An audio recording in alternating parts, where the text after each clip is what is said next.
U.S. Defense Secretary James Mattis pledged Friday to maintain and strengthen the U.S. security alliance with Japan amid fears that talks with North Korea could water down Washington's long-standing security commitments in the region.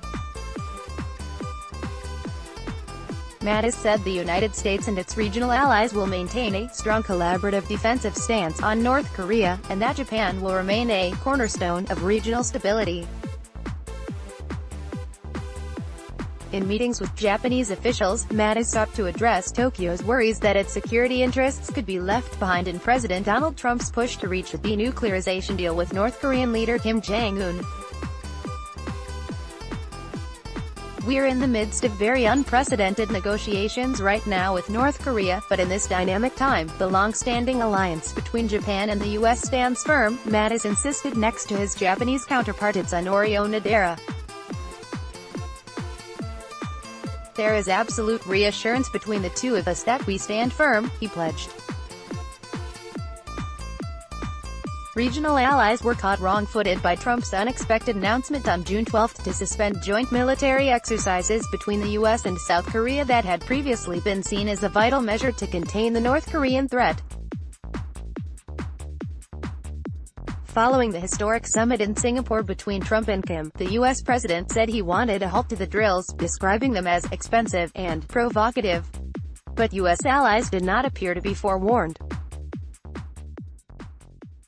Mattis said the decision was taken to create space for our diplomats to negotiate strongly and increase the prospect for a peaceful solution on the peninsula.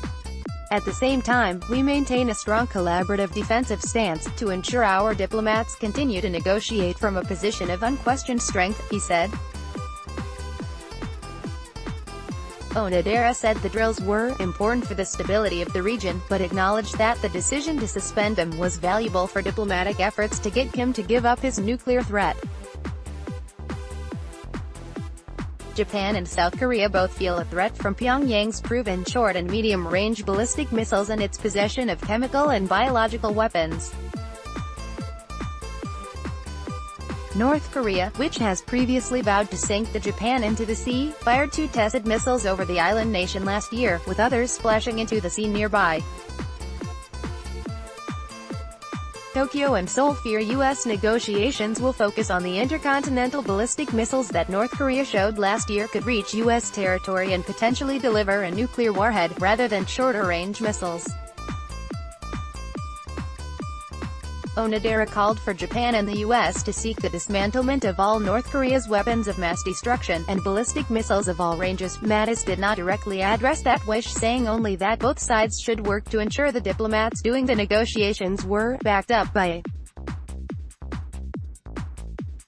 very firm military instrument. Underscoring the point, he presented a blue tie with a Pentagon motif to Onodera, telling him to remember you have a friend in the Pentagon. He said the two sides had discussed opportunities to increase our alliance's capability, to deepen our cooperation, though without offering details. And he said the issue of Japanese kidnapped by North Korea, a highly emotive subject for Japan, was a humanitarian issue always present in our deliberations.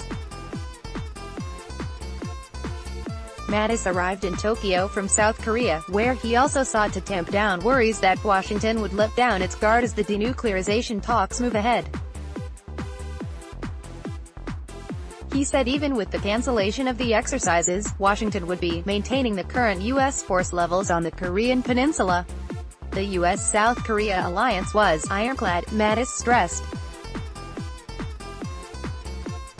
Politics. U.S. Defense Secretary James Mattis pledged Friday to maintain and strengthen the U.S. security alliance with Japan amid fears that talks with North Korea could water down Washington's long-standing security commitments in the region. Japan, diplomacy, Korea, and Korea, Army, China, military 584, Friday the 29th of June 2018 7:19 p.m. 2018-19-29 Friday the 29th of June 2018 7:19 p.m. Newsmax Inc.